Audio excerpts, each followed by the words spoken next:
Okay, so we are now going to talk about one of the most important parts of designing an ESP, and that's the pump performance curve. Now, the pump performance curve that we're going to look at now is at a single frequency.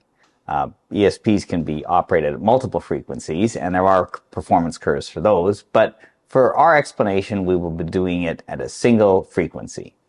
Now, on your screen, you can see a typical pump performance curve. What I would like to do is get away from that, and we're going to draw a pump performance curve from scratch so that we can all understand all the aspects of the performance curve. So the first thing we're going to draw is the vertical axis, and on that vertical axis, on the left-hand side, is what we term head, which we've talked about earlier, the amount, how high the ESP will produce fluid. On the horizontal axis, this is where we have rate, and depending on where you are, it can be in barrels per day, cubic meters per day, but that's always at the bottom, and that will be the only unit there. Now, the reason why I mentioned that on the vertical axis on the left-hand side we have head, we do measure other things, and those are generally on the right-hand side of the curve, which we'll talk about later. The first curve that I'm going to draw is the head flow curve, which, as you can see now, it moves from the high point on the left-hand side of the curve to a low point on the right-hand side of the curve. So the first question we need to ask ourselves is, does this make sense? Okay, so one thing that I have said before is, let's say we had this impeller rotating at 3,000 RPM and we were pushing fluid 50 feet up a very tall tube, right? So it's not making it to the surface because our tube's 500 feet tall. We're producing 50 feet up. Where on this pump curve are we actually located? And some people say, well, I don't see the units of measurements. I don't see that. You don't need that. You can actually know exactly where it is. And where we're producing is we're on the far left-hand side of the curve, right at the top. And the reason we know that is we are actually producing no flow. This fluid's going in, it's being pushed 50 feet up, but that's all that's happening. Everything else is just churning fluid, but it's sitting there 50 feet up, no fluid is flowing. Now, let's see if the rest of the curve makes sense. Let's suppose at the bottom of this tube, I have a small valve, and I open that valve up, and now there's a little bit of fluid flowing out. What's going to happen to the level in the tube? Well, it's going to drop a little bit, isn't it? Why? Because we have some flow. And if you take a look at the graph I've just drawn, if we move and say we have some flow, you can see the head curve drops down. And the more and more I open this valve, the more flow I get and the less head I get. To the point where if I had a huge valve here and I opened it all the way up, we'd have a whole bunch of flow coming through this stage, but it wouldn't be lifting it very high. And that's exactly what this curve shows. So what I wanted to say is this head flow curve makes sense. It's also important that you realize when it comes to an ESP, if you ask for more flow, you're going to get less head. If you want more head, you're going to get less flow. It's the way they all work, and that has to be taken into account in your design when you're designing the ESP. The next curve I'm going to draw on here is called the horsepower curve.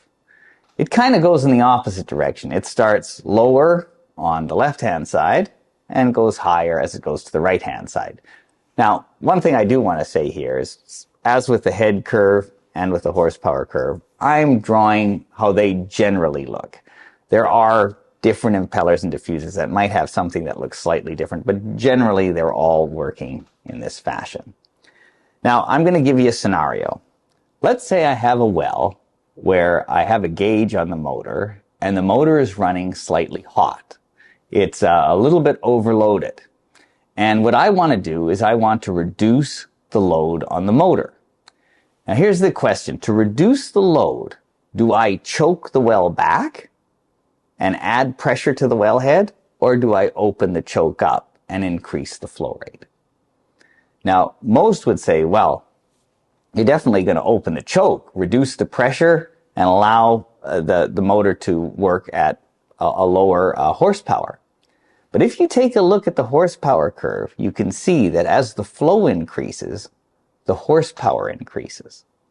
So if you want to reduce the load on the motor, you actually have to choke the well back. And that's counterintuitive, but if you take a look at the pump performance curve, it makes perfect sense.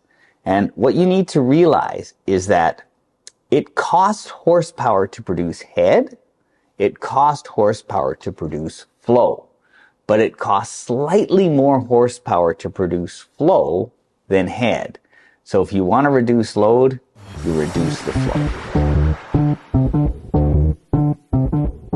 Okay, I'm going to draw a third curve here, and this is the efficiency curve, which kind of looks like a bell, comes up the middle and down. Now, with the first two curves, I explained how they are formed. I'm not going to do that on the efficiency curve right now because that's actually a more complicated section. I will do it, but for now, we're going to just focus mainly on the pump performance curve. Now, I'm going to draw two more lines here. They're kind of in the center. And these two lines generally refer to the recommended operating range or the optimum operating range of the ESP. Now, most people, again, that have dealt with pumps would know about this range. My question is, what happens if you are not in that section and you're actually on the left-hand side? What is that area called? Most people will know that that area is called down thrust. And what that is referring to is basically the amount of force being pushed down on the impeller is grinding the impeller into the diffuser. Hence, the reason for these thrust washers are being so important, because it's being pushed down and ground in.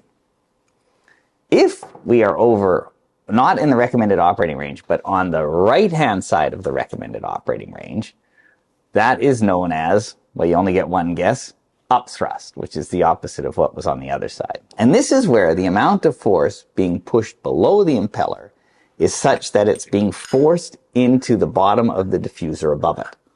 And it's being ground in that way. So you can have two sections. One is where the force going down pushes the impeller down, and the other is where it pushes the impeller up. Both of these are bad, okay, because what you're doing is you're having an excessive force between the impeller and the diffuser. It's wearing out your pump at an accelerated rate, and although there's things you can do to design for that, it's never good for the pump to operate in either one of those sections.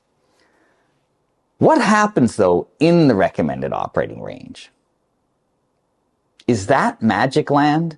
Is that where there is no upthrust and downthrust? Everything is wonderful? Well, sometimes it's presented that way, that as long as you're there, everything's good. But the reality, if you take a look at this pump performance curve, they're just two lines. They're not magic land. If you were on the right-hand side of the curve and you were in upthrust, and you choke the well back to move from just on the right-hand side of that recommended operating range to just on the left-hand side, so now you're inside, you've only changed the thrust a little bit. So if the impeller was in upthrust, and now you've choked back and you're in the recommended operating range, it's still in upthrust. It's just in a little bit less. It's just now you've went from what's generally considered unacceptable wear to acceptable wear. And the same thing's true on the down thrust side. If you're outside the recommended operating range, you've got a heavy force. If you're able to increase the flow slightly, it'll be a slightly less force pushing down. It's not that inside the recommended operating range you don't have wear. It's that inside the recommended operating range you have what's generally considered acceptable wear.